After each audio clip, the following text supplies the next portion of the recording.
50% protein ಬೇಳೆಕಾಳುಗಳು ತಿಂದ್ರಷ್ಟೇ ನಮ್ಗೆ ಆರೋಗ್ಯ. ಬೇಳೆಕಾಳನ್ನ ಜಾಸ್ತಿ ಮಾಡ್ಕೊಳ್ಳಿ, ಅದನ್ನು ಹೇಳ್ತಾ ಇದ್ದೀನಿ ನಾನು. ಸಿಪ್ಪೆ ಬೆಳಕೆ ಮೊಳಕೆ ಕಾಳು ಇರ್ತದಲ್ಲ, ಅದ್ರ ಪಲ್ಯಗಳನ್ನ ಮಾಡ್ಕೊಳ್ಳಿ.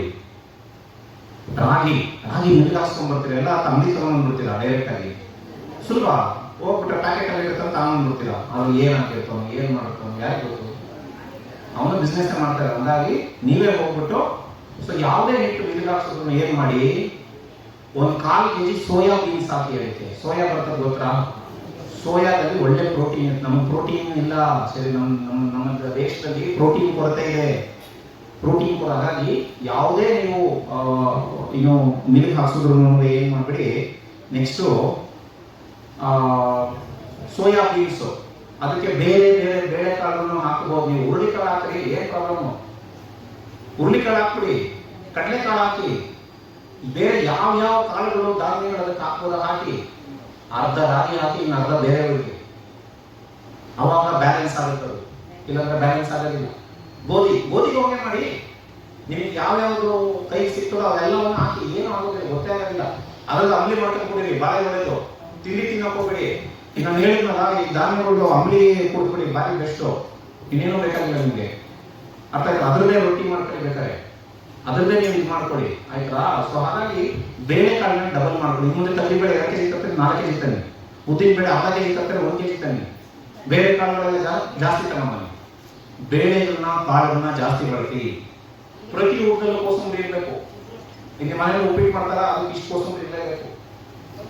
ನೀವು ಎಷ್ಟು ಮುದ್ದೆ ತಿಂತೀರೋ ಅಷ್ಟೇ ಬೇಳೆಕಾಳುಗಳು ಇರಬೇಕು, ಅಷ್ಟೇ ತರಕಾರಿಗಳಿರಬೇಕು, ಅಷ್ಟೇ ಕಮ್ಮಿ ಇರಬೇಕು. ಕಾಲು ಭಾಗ. ಅದು ಬ್ಯಾಲೆನ್ಸ್ ಡಯಟ್. ನಾವೇನ್ ಮಾಡ್ತೀವಿ? ತಟ್ಟೆ ತುಂಬಾ ಅನ್ನ, ತಿಳಿಸಾರು, ತುಪ್ಪ, ಮಜ್ಜಿಗೆ, ಮುಗಿ, ಉಪ್ಪಿನಕಾಯಿ. ಇದರಲ್ಲಿ ಯಾವುದು ಅನುಕೂಲ ಮಾಡ್ತಕ್ಕಂಥದ್ದಾಯ್ತು? ಖರ್ಚು ಮಾಡೋ, ಅದು ಶುಗರ್ನ ಶೂಟ್ ಅಪ್ ಮಾಡ್ತದೆ, ನಮ್ಮ ಶರೀರದಲ್ಲಿ ಬೋಜಾಗಿ ಹೋಗ್ತದೆ. ಸೊ ಸಮಸ್ಯೆ ಕ್ವಾಂಟಿಟಿದು ಬ್ಯಾಲೆನ್ಸ್ ಇಲ್ಲದೆ ಇರ್ತಕ್ಕಂಥದ್ದು ಸಮಸ್ಯೆ. ಸೊ ಹಾಗಾಗಿ ಅದನ್ನು ಸ್ವಲ್ಪ ಬ್ಯಾಲೆನ್ಸ್ ಮಾಡ್ಕೊಳ್ಳಿ. ಪ್ರತಿನಿತ್ಯ ಸಿಪ್ಪೆ ಬೆರಕೆ ಕಾಳುಗಳನ್ನ ಬಳಸಿ. ಎಸ್ಪೆಷಲಿ ಉರುಗಡ್ಲೆ ಗೊತ್ತಾ? ಉರುಗಡ್ಲೆ ಸಿಪ್ಪೆ ಬೆರಕೆ ಉರುಗಡ್ಲೆ ಸಿಗ್ತದೆ ಗೊತ್ತಾ? ಏನಂತ ಕರೀತಾರೆ ಅದಕ್ಕೆ? ಸಿಪ್ಪೆ ಬೆರಕೆ ಇದು ನಮ್ಗೆ ಏನಂತ ಕರೀತಾರೆ ಹೇಳಿ? ಉರುಗಡ್ಲೆ ಸಿಪ್ಪೆ ಬೆರಕೆ ಸಿಗ್ತದೆ, ಆಯ್ತಾ? ಉಪ್ಪುಕಡ್ಲೆ ಅಂತ ಅದಕ್ಕೆ. ಹೌದ್ರಾ? ಸೊ ಉಪ್ಪುಕಡ್ಲೆ ಬಳಸಿ. ಎಸ್ಪೆಷಲಿ ಜಾಯಿಂಟ್ಸ್ಗೆ, ನಿಮ್ಮ ಒಂದು ಕಾಲಿನ ನೋವುಗಳಿಗೆ, ಕಾಲಿನ ಊತಕ್ಕೆ, ಸ್ನಾಯು ಸೆಳೆತಕ್ಕೆ ಉಪ್ಪುಕಡ್ಲೆ ಬಹಳ ಒಳ್ಳೇದು. ನಿಮಗೆ ಸ್ನಾಕ್ಸ್ ತಿನ್ಬೇಕು, ವಾಕಿಂಗ್ ಹೋಗಿ ಬರ್ತಿರಲ್ಲ, ಬಿಸ್ಕೆಟ್ ಬಿಟ್ಬಿಡಿ, ಉಪ್ಪುಕಡ್ಲೆ ತಿನ್ನಿ, ಮುಂದೆ ಏನು ತೊಂದರೆ ಇಲ್ಲ. ಗೊತ್ತಾಯ್ತಾ? ಬೆಳಗ್ಗೆ ಕಾಫಿ ಟೀ ಬಹಳ ಜನ ಕುಡಿತಾರಲ್ವ, ಅದು ಎಲ್ಲಿಂದ ಬರ್ತದೆ ಅಭ್ಯಾಸ? ಅದು ಯಾರು ಹೇಳ್ಕೊಟ್ರು ನಮ್ಗೆ? ಎಷ್ಟು ಡೇಂಜರಸ್ ಹ್ಯಾಬಿಟ್ ಗೊತ್ತಾ? ಫಸ್ಟ್ ಥಿಂಗ್ ಇಂದ ಮಾರ್ನಿಂಗ್ ಶುಗರ್ ತಗೊಂತ ಇದ್ದೀವಿ, ಎಷ್ಟು ಡೇಂಜರ್ ಗೊತ್ತಾ ಅದು? ಸರ್ ಶುಗರ್ ಲೆಸ್ ಕುಡಿತೀನಿ ಸರ್ ನಾನು ಕೇಳ್ಬೇಡಿ ನೀವು, ಹಾಲಾಕಿ ಅದನ್ನು ಶುಗರ್ ಬರ್ತದೆ. ಬ್ಲ್ಯಾಕ್ ಕಾಫಿ ಕುಡೀರಿ, ಬ್ಲ್ಯಾಕ್ ಟೀ ಕುಡೀರಿ, ಒಪ್ಕೋಣ, ಇದು ಡೇಂಜರಸ್ ಹ್ಯಾಬಿಟ್. ಮಜ್ಜಿಗೆ ಕುಡೀರಿ ವಾಪಸ್ ಬಂದು, ಅಂಬ್ಲಿ ಕುಡೀರಿ, ಬೇಳೆಕಾಳೆಲ್ಲ ಹಾಕಿರ್ತಕ್ಕಂಥ ಅಂಬ್ಲಿ ಕುಡೀರಿ, ಮಾಲ್ಟ್ ಮಾಡ್ಕೊಂಡು ಕುಡೀರಿ. ಅದು ಕುಡಿದ್ಬಿಟ್ಟು ಮತ್ತೆ ತಿಂಡಿ ತಿನ್ನಂಗಿಲ್ಲ, ತಿಂಡಿ ರೀಪ್ಲೇಸ್ಮೆಂಟ್ ಅದು. ಆ ತರ ಪ್ಲಾನ್ ಮಾಡ್ಕೋಬೇಕಾಗುತ್ತೆ, ಅರ್ಥ ಆಯ್ತಾ? ಒಳ್ಳೆ ಫ್ಯಾಟಿಗೆ ಆಹಾರ ಬಳಸಿ, ದಿನಕ್ಕೆ 1 ಚಮಚ ತುಪ್ಪ ಬಳಸಿ. ಜಾಯಿಂಟ್ಸ್ಗೆ ಒಳ್ಳೆಯದು, ಲಿವರ್ಗೆ ಒಳ್ಳೆಯದು, ನಮ್ಮ ಇಮ್ಯುನಿಟಿಗೆ ಒಳ್ಳೆಯದು, ತುಪ್ಪ ಒಳ್ಳೆಯದು. 1 ಚಮಚ ಅಷ್ಟೇ, ಸೌತ್ ತುಪ್ಪಬೇಡಿ. ಆಮೇಲೆ ಡಾಕ್ಟರ್ ಹೇಳ್ಬಿಟ್ಟವ ಅಂತ ಬೇಡ. ಆಮೇಲೆ ಸೀಸನಲ್ ಫ್ರೂಟ್ಸ್ ಬಳಸಿ, ಆಯಾ ಸೀಸನ್ ಅಲ್ಲಿ ಇರ್ತಕ್ಕಂತಹ ಚೀಪ್ ಅಂಡ್ ಬೆಸ್ಟ್ ಹಣ್ಣುಗಳನ್ನ ಬಳಸಿ, ಏನು ಸಮಸ್ಯೆ ಇಲ್ಲ. ಜೊತೆಗೆ ಅಟ್ಲೀಸ್ಟ್ ಒಂದು 20 ರಿಂದ 30 ನಿಮಿಷ ನಿಮ್ಗೆ ಎಷ್ಟಾಗುತ್ತೋ ಅಷ್ಟು ವ್ಯಾಯಾಮ ಮಾಡಿ. ಎಲ್ಗೂ ಹೋಗ್ಬೇಕಾಗಿಲ್ಲ ವ್ಯಾಯಾಮ ಮಾಡಕ್ಕೆ, ಮನೆಯಲ್ಲೇ ಮಾಡಿ, ಸಿಂಪಲ್ ಆಗಿ ಓಡಾಡಿ, ಇಲ್ಲ ಒಳ್ಳೆ ಗಾಳಿ ಇದೆ ನಡೀರಿ. ಆರೋಗ್ಯಕ್ಕೆ ವ್ಯಾಯಾಮ ತುಂಬಾ ಮ್ಯಾಟರ್ ಆಗುತ್ತೆ. ನಾವೆಲ್ಲ ನೋಡಿ, ನಮ್ಗೆ ಸ್ಕೂಲ್ಗಳಲ್ಲೆಲ್ಲ PT ಎಕ್ಸರ್ಸೈಸ್ ಹೇಳ್ಕೊಡ್ತೀವಿ ಗೊತ್ತಾ? ಶನಿವಾರ ಬೆಳಿಗ್ಗೆ ಎಲ್ಲ ಪನಿಷ್ಮೆಂಟ್ ಕೊಡ್ತಾರೆ, ನಂತರ ಮಾಡ್ತಾ ಇದೀವಿ ನಾವು, ಹೌದಾ? ಅಲ್ಲಿಗೆ ಬಿಟ್ಬಿಟ್ಟಿದೀವಿ ನಾವು ಅದನ್ನ. ಅಲ್ಲಿ ಯಾಕೆ ಹೇಳ್ಕೊಡೋದು? ಶನಿವಾರ ಬೆಳಿಗ್ಗೆ ಮಾಡಿ ಮುಂದಕ್ಕೂ ಜೀವನದಲ್ಲಿ ಇವರೆಲ್ಲ ಪಾಪ ವ್ಯಾಯಾಮ ಮಾಡ್ಕೊಂಡು ಫ್ರೀ ಆಗಿರ್ಲಿ, ಫಿಟ್ ಆಗಿರ್ಲಿ ಅಂತ ನಾವೇನ್ ಮಾಡಿದ್ವಿ? ಹೈಸ್ಕೂಲ್ 10th ಎಕ್ಸಾಮ್ ಹೋಗ್ಬಿಟ್ಟೆ ಮಾತಾ ಬಿಟ್ವಿ. ಅದನ್ನ PUC ಅಂತೂ ಬಿಡಿ, ಮುಗಾಯ್ತು, ಅಲ್ಲಿಂದ ಗಾನ್, ಅಲ್ಲಿಂದ ಲೈಫ್ ಸ್ಟೈಲ್ ಚೇಂಜ್. ಹಾಗಾಗಿ ದಯವಿಟ್ಟು ಗಮನ ಹರಿಸ್ಕೊಡಿ. ಆಹಾರದಲ್ಲಿ ನಾವು ಹೇಳ್ತಾರೆ, ಸ್ವಲ್ಪ ಬೇಳೆಕಾಳುಗಳು ಹೆಚ್ಚಿಗೆ, ಕ್ವಾಂಟಿಟಿ ಕಮ್ಮಿ ಮಾಡ್ಕೊಳ್ಳಿ. ಸ್ವಲ್ಪ ಇರೋದ್ರಲ್ಲಿ ಅಕ್ಕಿ, ಮೈದಾ, ಗೋಧಿ, ರವೆ ಇಂಥೆಲ್ಲ ಕಮ್ಮಿ ಮಾಡಿ, ಸಕ್ಕರೆ ಬೆಲ್ಲ ಬಿಟ್ಬಿಡಿ. ಈ ಪ್ಯಾಕೆಟ್ ಅಲ್ಲಿ ಬರೋ ಐಟಮ್ಸ್ ಎಲ್ಲ ದಯವಿಟ್ಟು ಅವಾಯ್ಡ್ ಮಾಡಿ. ಮೊಸರೆಲ್ಲ ಪ್ಯಾಕೆಟ್ ಅಲ್ಲಿ ತರ್ತಾರೆ ನಮ್ಮ ಜನ, ನಗು ಬರೋದಿಲ್ಲ ನಿಮಗೆಲ್ಲ. ಮೊಸರು ಮಾಡೋದು ಅಷ್ಟೊಂದು ಕಷ್ಟ. ಯಾಕ್ರಿ ಪ್ಯಾಕೆಟ್ ಅಲ್ಲಿ ತರ್ತೀರಿ ನೀವು? ಯಾಕೆ ತರ್ತೀರಿ ಪ್ಯಾಕೆಟ್ ಅಲ್ಲಿ? ನಿಮ್ಗೆ ಮಾಡಕ್ಕಾಗೋದಿಲ್ಲ. ಮೊಸರು ಎಷ್ಟು ಒಳ್ಳೇದು ಗೊತ್ತಾ ನಿಮ್ಗೆ? ಅದರಲ್ಲಿರೋ ಒಳ್ಳೆ ಬ್ಯಾಕ್ಟೀರಿಯಾ ನಮ್ಮ ಇಮ್ಯುನಿಟಿಗೆ ಎಷ್ಟು ಒಳ್ಳೇದು. ಅವ್ರು ಪ್ಯಾಕೆಟ್ ಅಲ್ಲಿ ಇರೋದು ಅವ್ರು ಎಲ್ಲಿ ಮಾಡಿರ್ತಾರೆ? ಸಾಧ್ಯನೇ ಇಲ್ಲ ಅಲ್ವಾ? ಯೋಚನೆ ಮಾಡಬೇಕು. ಅದನ್ನೇ ನಾನು ಹೇಳ್ತಾ ಇರೋದು sir, that is the problem. ಅಲ್ಲೇ ತಪ್ಪಾಗಿರೋದು. ಏನ್ ದೊಡ್ಡ ಇಷ್ಟೊಂದು ಕಷ್ಟವೇ? ಏನೆಲ್ಲ ಮಾಡಿ, ಅವೆಲ್ಲ ಮಾಡಿ ಮನೆಯಲ್ಲಿ ಮಾಡಿರ್ತಕ್ಕಂಥ ಆಹಾರ ಬಹಳ ಒಳ್ಳೆಯದು. ನಾನು ತುಪ್ಪ ತಿನ್ನಿದ್ರೆ ಯಾವ ತುಪ್ಪ? ಮರಳು ಮಾಡಿ ಇರ್ತಕ್ಕಂತಹ ಅಮ್ಮ ಮಾಡೋ ತುಪ್ಪ ಅಲ್ಲ. ಯಾವ್ದು ಅಡ್ವರ್ಟೈಸ್ ಬರ್ತದಲ್ಲ ಅದಲ್ರಿ, ಮನೆಯಲ್ಲಿ ಮಾಡಿರೋ ತುಪ್ಪ. ನೇಟಿವ್ ನ್ಯಾಚುರಲ್ ಹೋಮ್ ಮೇಡ್ ತುಪ್ಪ ನಾನು ಹಾಕಾಗ್ತಾ ಇರೋದು. ಅದು ಮತ್ತೆ ಪ್ಯಾಕೆಟ್ ಅಲ್ಲಿ ಬರ್ತದ್ರೆ ಹೋಯ್ತು ಗಬ್ಬು. ಪ್ಯಾಕೆಟ್ ಅಲ್ಲಿ ಏನ್ ಬಂದ್ರು ಗಬ್ಬು. ನೆನ್ಪಿಟ್ಕೊಳ್ಳಿ, ಪ್ಯಾಕೆಟ್ ಅಲ್ಲಿ ತರಂಗಿಲ್ಲ. ದಯವಿಟ್ಟು ಅವಾಯ್ಡ್ ಮಾಡಿ. ಏನು ತರಕೋಬೇಡಿ. ಪಾಕೆಟ್ ಹಾಲು ಹಾಲು ತರಲ್ಲ ನನ್ನ ಮನೆಯಲ್ಲಿ. ಬರಬಾರ್ದು ಸರ್, ಅದಕ್ಕೆ ಹೇಳ್ತಾ ಇದ್ದೀನಿ. ಅದನ್ನ ಯಾರು ಬಯಸಬಾರ್ದು. ಗೊತ್ತಾಯ್ತಾ ಹೇಳಿದ್ದು? ಅದೆಲ್ಲ ಯಾರು ಬಯಸಬಾರ್ದು, ಮಾಡಬಾರ್ದು. ಒಳ್ಳೆ ಏನು ಜೀವನ ಶೈಲಿನ ಅಳವಡಿಸ್ಕೊಂಡ್ರೆ ನಾವೇ ಕಾಯಿಲೆಯನ್ನು ಮಾಡ್ಕೊಳ್ಳೋಕ್ಕಾಗ್ತದೆ. ಪ್ರಕೃತಿ ಕೊಡುತ್ತೆ, ದೇವರು ಕೊಡುತ್ತದೆ. ಆ ಕಾಯಿಲೆ ನೋಡ್ತೇವೆ ನಾವು, ಬೇರೆಯದು. ನಾವು ಯಾಕೆ ಮಾಡ್ಕೋತೀವಿ ಕಾಯಿಲೆಗಳನ್ನ ಅಂತ ಹೇಳ್ತಾ ಇದ್ದೀನಿ ನಾನು. ಅಷ್ಟೇ, ಏನಿಲ್ಲ. ಅರ್ಥ ಆಯ್ತಾ? ಆಸ್ಪತ್ರೆಗೆ ಯಾರು ಬರಲ್ಲ ಅಂತಂದ್ರೆ ಬೇಡ. ಯಾಕೆ ಬೇಕು ಆಸ್ಪತ್ರೆಗಳು? ಇಷ್ಟೊಂದು ಹೋಟ್ಲು ಯಾಕೆ ಬರ್ತೀವಿ? ಗಲ್ಲಿಗೆ ಒಂದೊಂದು ಹೋಟ್ಲು ಮಾಡಿರೋ ಇವಾಗ 10 ವರ್ಷದ ಕೆಳಗಿದ್ವು ಅವೆಲ್ಲ. ಯಾಕೆ ಬಂತು? ದಿನ ಊಟ ಮಾಡ್ತಿದ್ದಾರೆ ಹೊರಗಡೆ ಬಹಳ ಜನ. ಎಷ್ಟು ಡೇಂಜರಸ್ ಹ್ಯಾಬಿಟ್ ಅದು. ಗಮನ ಹರಿಸ್ಕೊಡಿ, ಸ್ವಲ್ಪ ಬದಲಾವಣೆಗಳನ್ನ ಮಾಡ್ಕೊಡಿ. ಅರ್ಥ ಆಯ್ತಾ? ದಿನ ಹೋಟ್ಲಲ್ಲಿ ಊಟ ಮಾಡುವಷ್ಟು ಡೇಂಜರಸ್ ಹ್ಯಾಬಿಟ್ ಇನ್ನೊಂದಿಲ್ಲ.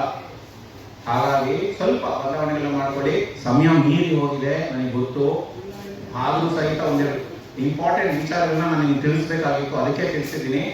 ದಯವಿಟ್ಟು ಎಷ್ಟಾಗುತ್ತೆ ಅಷ್ಟು ಫಾಲೋ ಮಾಡಿ. ನಿಮಗಾಗಲಿಲ್ಲ ಅಂದ್ರೆ ನೀವು so any nuts for that matter, ಯಾವುದೇ ನಟ್ ಇರ್ಬೋದು, ಕೋಕೋನಟ್ ಇರ್ಬೋದು, ಗ್ರೌಂಡ್ ನಟ್ ಇರ್ಬೋದು, ಅಥವಾ ಯಾವುದೇ ನಾವು ಡ್ರೈ ಫ್ರೂಟ್ಸ್ ಬಗ್ಗೆ ಮಾತಾಡ್ತೀವೋ ಎಲ್ಲದು ಬಹಳ ಒಳ್ಳೆಯದು. ಅದರಲ್ಲಿ ಒಳ್ಳೆ ಫ್ಯಾಟ್ ಇದೆ, ಒಳ್ಳೆ ಪ್ರೋಟೀನ್ ಇದೆ. ಸೊ ನಿಯಮಿತವಾಗಿ ರೆಗ್ಯುಲರ್ ಆಗಿ ಲಿಮಿಟ್ ಆಗಿ ಬಳಸ್ಕೊಂಡ್ರೆ ಬಹಳ ಒಳ್ಳೆಯದು. ಆಯ್ತಾ? ಆದರೆ ಇಷ್ಟು ಕಡಲೆ ಬೀಜ ತಿಂದ್ರೆ ಅಷ್ಟು ಮುದ್ದೆ ಕಮ್ಮಿ ಮಾಡಬೇಕು. ಇಷ್ಟು ಕಡಲೆ ಬೀಜ ತಿಂದ್ರೆ ಅಷ್ಟು ಅನ್ನ ಕಮ್ಮಿ ಮಾಡಬೇಕು. ಅದು ಬ್ಯಾಲೆನ್ಸು. ಹೊಟ್ಟೆ ತುಂಬ ಕಡಲೆ ಬೀಜ ತಿಂದ್ರೆ ಓವರ್ ಆಯ್ತದೆ. ಮುದ್ದೆಗೆ ತುಪ್ಪ ಹಾಕೋತೀರಿ, ತುಪ್ಪ ಹಾಕೊಂಡ್ರೆ ಅಷ್ಟು ಮುದ್ದೆ ತೆಗೆದು ಲಾಸ್ಟ್ ಹಾಕ್ಬೇಕು. ಕಾಲು ಭಾಗ 2 ಚಮಚ ತುಪ್ಪದಲ್ಲಿ 200 ಕ್ಯಾಲರಿ ಇರುತ್ತೆ. ಅರ್ಧ ಮುದ್ದೆ 200 ಕ್ಯಾಲರಿ ಇರುತ್ತೆ. ಒಂದು ಮುದ್ದೆ 400 ಕ್ಯಾಲರಿ ಇರುತ್ತೆ. ಒಂದು ಮುದ್ದೆ ನಾವು ಖರ್ಚು ಮಾಡಬೇಕು 10 ಕಿಲೋಮೀಟರ್ ನಡಿಬೇಕು ನಾನು. ಹೌದಾ? ಒಂದು ಮುದ್ದೆ ಖರ್ಚು ಮಾಡಕ್ಕೆ 10 ಕಿಲೋಮೀಟರ್ ನಡಿಬೇಕು. 2 ಚಮಚ ತುಪ್ಪ ಹಾಕೊಂಡ್ರೆ 14 ಕಿಲೋಮೀಟರ್ ನಡಿಬೇಕು. 1 ಕಿಲೋಮೀಟರ್ 40 ರಿಂದ 50 ಕ್ಯಾಲರಿ ಅಷ್ಟೇ ಖರ್ಚಾಗೋದು. ನೀವು 3 ಕಿಲೋಮೀಟರ್ ನಡ್ಕೊಂಡ್ಬಂದ್ಬಿಟ್ಟು ಒಂದು ಮುದ್ದೆ ತಿಂದ್ರೆ ಖರ್ಚಾಗಲ್ಲ, ನೆನ್ಪಿಟ್ಕೊಳ್ಳಿ. ಸೊ ಹಾಲು ಹೇಳ್ತಾ ಇದ್ದಾರೆ, ಕೆನೆ ತೆಗೆದಿರ್ತಕ್ಕಂತಹ ಹಾಲು ಬಹಳ ಒಳ್ಳೆಯದು. ನೀವೆಲ್ಲರೂ ಬಳಸ್ಕೊಳ್ಳಿ. ಆದ್ರೆ ಕೆಲವರಿಗೆ ಅಜೀರ್ಣ ಆಗ್ತದೆ, ಲ್ಯಾಕ್ಟೋಸ್ ಇಂಟಾಲರೆನ್ಸ್ ಇರ್ತದೆ, ಅಂಥವ್ರು ಅವಾಯ್ಡ್ ಮಾಡಿ. ಹಾಲಿಗೆ ಏನೂ ಬೇಕೆ ಮಾಡಬಾರ್ದು. ನೀವು ಸಕ್ಕರೆ ಹಾಕಿದ್ರಿ, ಬೆಲ್ಲ ಹಾಕಿದ್ರಿ, ಹಾಲಿಗೆ ಹಾಕಿದ್ರಿ, ಗೋರ್ಮೆಂಟ್ ಹಾಕಿದ್ರಿ, ಪಕ್ಕದ ಮನೇಲಿ ಕುಡಿ ತಂದು ಕೊಟ್ಟರು, ಅದನ್ನ ಹಾಕಿದ್ರಿ, ಡೇಂಜರ್. ಹಾಲು ಕೆಟ್ಟೋದು. ಬರೀ ಹಾಲು ಕುಡಿಯಿರಿ. Coffee tea, black coffee, black tea ಕುಡಿಯಿರಿ. Number 1, especially black coffee. It is like amrita. Black coffee ಅಮೃತ. ನಿಮ್ಮ ಲಿವರ್ ಇರ್ತಕ್ಕಂಥ ಡ್ಯಾಮೇಜ್ ಕ್ಲಿಯರ್ ಮಾಡ್ತದೆ ಬ್ಲ್ಯಾಕ್ ಕಾಫಿ. ದಿನಕ್ಕೆ ನಾನು 4 ಲೋಟ ಬ್ಲ್ಯಾಕ್ ಕಾಫಿ ಕುಡಿತೀನಿ ಸರ್. 4 ಲೋಟ ಆರ್ಗ್ಯಾನಿಕ್ ಬ್ಲ್ಯಾಕ್ ಕಾಫಿನ ಕುಡಿತೀನಿ. ಇಷ್ಟುದ್ದ ಟೋಟಲ್ ಆಗುತ್ತೆ ನಂದು ಬ್ಲ್ಯಾಕ್ ಕಾಫಿ. ಬಹಳ ಒಳ್ಳೆಯದು, ಅಭ್ಯಾಸ ಮಾಡ್ಕೊಳ್ಳಿ. ಬ್ಲ್ಯಾಕ್ ಬರೀ ಡಿಕಾಕ್ಷನ್, ಇನ್ನೇನಿಲ್ಲ, ಓನ್ಲಿ ಡಿಕಾಕ್ಷನ್. ಬ್ಲ್ಯಾಕ್ ಕಾಫಿ ಹಾಲು ಬರಲ್ಲ, ಕೊಯ್ಕಾಗೋಯ್ತು. ಹಾಲು ಸಪರೇಟ್ ಕುಡಿಯಿರಿ, ಸಪರೇಟ್ ಕುಡಿಯಿರಿ. ಕ್ಯಾಲ್ಸಿಯಂ ನೋಡಿ, ರಾಗಿ ತಿಂತೀರಿ ಎಲ್ಲರೂ. ರಾಗಿ ಇರ್ತಕ್ಕಂಥ ಕ್ಯಾಲ್ಸಿಯಂ ಯಾವ ಮಾತ್ರೆಯಲ್ಲೂ ಇಲ್ಲ. ನಮಗೆ ಜಾಯಿಂಟ್ ಪೇನ್ಸು, ಜಾಯಿಂಟ್ಸ್ ಎಲ್ಲ ಬರೋದು ಕ್ಯಾಲ್ಸಿಯಂ ಡೆಫಿಷಿಯನ್ಸಿಯಿಂದ ಅಲ್ಲ, ಪ್ರೋಟೀನ್ ಡೆಫಿಷಿಯನ್ಸಿಯಿಂದ. ತಪ್ಪು ತಿಳ್ಕೋಬೇಡಿ, ಎಲ್ಲರೂ ತಪ್ಪು ತಿಳ್ಕೊಂಡಿದ್ದಾರೆ. ಕ್ಯಾಲ್ಸಿಯಂ ನಮ್ಗೆ ಡೆಫಿಷಿಯಂಟ್ ಇಲ್ಲ, ಸಿಕ್ಕಾಪಟ್ಟೆ ತಿಂತೀವಿ ನಾವು. ನಮ್ಮ ಹಾಲಲ್ಲಿ ಕ್ಯಾಲ್ಸಿಯಂ ಇದೆ, ನಮ್ಮ ರಾಗಿಲಿ ಕ್ಯಾಲ್ಸಿಯಂ ಇದೆ, ಸೊಪ್ಪು ತಿಂತೀವಿ ಅದರಲ್ಲಿ ಕ್ಯಾಲ್ಸಿಯಂ ಬರ್ತದೆ. ನಮಗೆ ಪ್ರಾಬ್ಲಮ್ ಇರೋದು ಕ್ಯಾಲ್ಸಿಯಂ ಅಲ್ಲ, ಪ್ರೋಟೀನ್. ಕ್ಯಾಲ್ಸಿಯಂ ಕುತ್ಕೊಳ್ಳೋಕೆ ಬೇಕಾದ ಸ್ಟ್ರಕ್ಚರ್, ಅದು ಪ್ರೋಟೀನ್ ಇಂದ. ಆ ಸ್ಟ್ರಕ್ಚರ್ಸ್ ಗಟ್ಟಿಯಾಗಬೇಕು. ಜೊತೆಗೆ ಸ್ಟಿಮ್ಯುಲೇಟ್ ಮಾಡಬೇಕು ನಾವು ಬೋನ್ಸ್ನ ಮಸಲ್ಸ್ನ. ವ್ಯಾಯಾಮ ಮಾಡಿದ್ರೆ ಸ್ಟಿಮ್ಯುಲೇಟ್ ಆಗ್ತದೆ, ಅವಾಗ ಅಲ್ಲಿ ಗಟ್ಟಿ ಆಗ್ತವೆ ಅವು. ಸ್ಟಿಮ್ಯುಲೇಷನ್ ಬೇಕು. ಹಾಗಾಗಿ ವ್ಯಾಯಾಮ ಇಲ್ಲ, ಪ್ರೋಟೀನ್ ಇಲ್ಲ, ಅದರಿಂದ ನಮಗೆ ಜಾಯಿಂಟ್ ಪೇನ್ಸು, ಸುಸ್ತು, ಅವು ಇವು ಇಲ್ಲ. ಹಾಗಾಗಿ ಸ್ವಲ್ಪ ಬ್ಯಾಲೆನ್ಸ್ ಡಯಟ್ ಮಾಡ್ಕೊಳ್ಳಿ. ಸ್ವಲ್ಪ ನಾವು ಸ್ಟಿಮ್ಯುಲೇಟ್ ಮಾಡಿ ಜಾಯಿಂಟ್ಸ್ಗೆ, ಒಳ್ಳೆಯದು. ಮುಂಚೆ ನೋಡಿ, ಅದು ನೀರಿಂದ ಹೇಳಿದ್ರೆ ಸಾಯಂಕಾಲ ಆಗುತ್ತೆ ಸರ್. ನಾವು ಎಲ್ಲ ಮನೇಲಿ ಆರೋ ವಾಟರ್ ಇದೆಯಾ? ಯಾರ ಮನೇಲಿ ಆರೋ ವಾಟರ್ ಇದೆ? ನೋಡಿ, ಒಳ್ಳೆ ನೀರನ್ನ ಕೆಡಿಸಿ ಕುಡಿಯೋದು ಅಂದ್ರೆ ಆರೋ ವಾಟರ್. ಅದರಲ್ಲಿರ್ತಕ್ಕಂತಹ ಲವಣಾಂಶಗಳನ್ನೆಲ್ಲ ನಾವು ನೀರು ಚರಂಡಿಗೆ ಬಿಸಾಕಿ ರುಚಿಯಾಗಿರ್ತಕ್ಕಂತಹ ಕೆಲ್ಸಕ್ಕೆ ಬಾರದ ನೀರನ್ನ ನಾವು ಕುಡಿತಾ ಇದ್ದೀವಿ. ನೀವು ಆರೋ ವಾಟರ್ನ ಕುದಿಸಿ ನೋಡಿ, ಅದರ ಬಾಯ್ಲಿಂಗ್ ಪಾಯಿಂಟೇ ಬೇರೆ. ನೀವು ರೆಗ್ಯುಲರ್ ಬೋರ್ವೆಲ್ ವಾಟರ್ನ ಕುದಿಸಿ ನೋಡಿ, ಅದೇ ಬೇರೆ. ಎಕ್ಸೆಪ್ಟ್ ಫಾರ್ ಫ್ಲೂರೋಸಿಸ್, ಎಲ್ಲೆಲ್ಲಿ ಫ್ಲೂರಿನ್ ಕಂಟೆಂಟ್ ಜಾಸ್ತಿ ಇದೆಯೋ ಆ ಏರಿಯಾಗಳನ್ನ ಬಿಟ್ಟು ಅಲ್ಲಿ ಫ್ಲೂರಿನ್ ತೆಗಿಬೇಕು. ಅದು ಅದು ಅದು ಇಂಪಾರ್ಟೆಂಟ್. ನಮ್ಮ ಒಂದು ಪಾವಗಡ ಇರ್ಬೋದು, ಮಲಗಿರಿ ಇರ್ಬೋದು, ಈ ಏರಿಯಾದಲ್ಲೆಲ್ಲ ಫ್ಲೂರಿನ್ ಜಾಸ್ತಿ. ಫ್ಲೂರಿನ್ ಒಂದು ಬಿಟ್ಟರೆ regular borewell water is the best water. ಮುಂಚೆಲ್ಲ ಕ್ಯಾಂಡಲ್ ಫಿಲ್ಟರ್ಸ್ ಬರೋಲ್ಲ, ಅದು ಕಾಯಿ ಸಾರಿಸ್ಬಿಟ್ಟು ನೀರು ಅದಕ್ಕೆ ಹಾಕ್ಬಿಟ್ಟು ಕೆಳಗಡೆ ಬರ್ತಕ್ಕಂಥ ನೀರನ್ನು ಕುಡಿಯೋದಿದೆಯಲ್ಲ, that is the best practice. R O water is dangerous. ಇದರಲ್ಲಿ ತೂಕಕ್ಕೆ ಅನುಗುಣವಾಗಿ ಕುಡಿಬೇಕು. 50 ml per KG per day. ನೀವು 60 kg ಇದ್ರೆ 3 ಲೀಟರ್ ಕುಡಿಬೇಕು. 70 kg ಇದ್ರೆ 3.5 ಲೀಟರ್ ಕುಡಿಬೇಕು. 80 kg ಇದ್ರೆ 4 ಲೀಟರ್ ಕುಡಿಬೇಕು. ಹಾಗೆ ಲೆಕ್ಕ. ಆದರೆ ನಿಮಗೆ ಹೃದಯ ಸಂಬಂಧಪಟ್ಟ ಸಮಸ್ಯೆಗಳು, ಕಿಡ್ನಿ ಸಮಸ್ಯೆಗಳು ಇರಬಾರದು. ಅದಿದ್ರೆ ಬಹಳ ಕಮ್ಮಿ ಕುಡಿಬೇಕು. ಸಿಟಿ ಆಗಿದೆ, ಹೊಟ್ಟೆ ಬಿಟ್ಕೊಂಡು ಓಡಾಡೋದು ಕ್ಯಾಪಿಟಲ್ ಸಿಟಿ ಆಗಿದೆ. ಅದಕ್ಕೆ ಸಕ್ಕರೆ ಕಾಯಿಲೆ ಬಂದಿದೆ. ಯಾಕೆಂದ್ರೆ ಆಹಾರದ ಕಡೆ ಗಮನ ಇಲ್ಲ, ಬರೀ ಧಾನ್ಯಗಳನ್ನ ತಿಂತೀವಿ ನಾವು. ಹಾಗಾಗಿ ಸ್ವಲ್ಪ ಗಮನ ಹರಿಸ್ಕೊಡಿ, ಆಹಾರ ಟೆಕ್ನಿಕ್ ಮಾಡಿ, ವ್ಯಾಯಾಮ ಮಾಡಿ, ಒಳ್ಳೆ ಅಭ್ಯಾಸನ ಬೆಳೆಸ್ಕೊಡಿ. ನಮ್ಮ ನೆಕ್ಸ್ಟ್ ಜನರೇಷನ್ಗೆ, ನೆಕ್ಸ್ಟ್ ಪೀಳಿಗೆಗೆ ಸ್ವಲ್ಪ ಆರೋಗ್ಯದ ಬಗ್ಗೆ, ಆಹಾರದ ಬಗ್ಗೆ ದಯವಿಟ್ಟು ಹೇಳ್ಕೊಡಿ. ಅವ್ರಿಗೆ ಮಾಹಿತಿ ಇಲ್ಲ ಅಂದ್ರೆ ಮಾಹಿತಿ ತಗೋಣ ಕೇಳಿ, ಅದರಲ್ಲಿ ಮಾಹಿತಿ ತಗೊಳ್ಳಿ. ಒಂದು ಬೇಸಿಕ್ ಪರೀಕ್ಷೆಗಳನ್ನ ಅವಾಗ ಮಾಡ್ಕೊಳ್ಳಿ. ಅಟ್ಲೀಸ್ಟ್ ಸಕ್ಕರೆ, BP, ನಮ್ಮ ತೂಕ. ನಿಮ್ಮ ತೂಕ ನಿಮ್ಗೆ ಎಷ್ಟು ಜನ ಗೊತ್ತು? ಇಲ್ಲಿರೋರಿಗೆ ಅವ್ರ ತೂಕ ಎಷ್ಟು ಜನ ಗೊತ್ತು? Excellent, excellent, super, fantastic. ಎಷ್ಟು ಇರಬೇಕು ಅಂತ ಗೊತ್ತು ನಿಮ್ಗೆ ತೂಕ? ನಿಮ್ಮ ವಯಸ್ಸಿಗೆ, ನಿಮ್ಮ ಹೈಟ್ಗೆ ಎಷ್ಟು ಇರಬೇಕು ಅಂತ ಗೊತ್ತಾ? ಅಷ್ಟರಲ್ಲಿ ಇದ್ದೀರಾ? ನಾವು ಅನ್ಕೊಂಡಿದ್ದೀವಿ ಸ್ವಲ್ಪ ಜಾಸ್ತಿ ಅಂತ. ನಮ್ಮ ಪುಸ್ತಕ ತೆಗೆದು ನೋಡಿದ್ರೆ ಅಯ್ಯೋ ಗಾಬರಿ ಹೋಗ್ಬಿಡ್ತೀವಿ. ನೀವು ಸಂಸಾರ ತೂಕ ಎಲ್ಲ ನಾವೇ ಇರ್ತೀವಿ. ಅದರಲ್ಲೂ ನಮ್ಮ ಹೆಣ್ಣು ಮಕ್ಕಳು ಮಾತಾಡೋದೇ ಇಲ್ಲ. ನಮ್ಮ ಹೆಣ್ಣು ಮಕ್ಕಳಂತೂ ಆರೋಗ್ಯದ ಬಗ್ಗೆ ಗಮನವೇ ಹರಿಸ್ತಿಲ್ಲ. ಯಾಕೆ ಹೇಳಿ? ಊಟ ಮಾಡೋದು, ತರಕಾರಿ ಹೆಚ್ಚೋದು, ಅಡುಗೆ ಮಾಡೋದು, ಊಟ ಮಾಡೋದು, ಬಿಗ್ ಬಾಸ್ ಮಾಡೋದು ಬಿಟ್ಟರೆ ಬೇರೆ ಏನು ಮಾಡ್ತಾರೆ ನಮ್ಮ ಹೆಣ್ಮಕ್ಳು. 90% ನಮ್ಮ ಹೆಣ್ಮಕ್ಳು ಗೊಜ್ಜಾಗ್ತಾರೆ, ಎಸ್ಪೆಷಲಿ ನಮ್ಮ ಒಂದು ಸೌತ್ ಇಂಡಿಯಾದಲ್ಲಿ.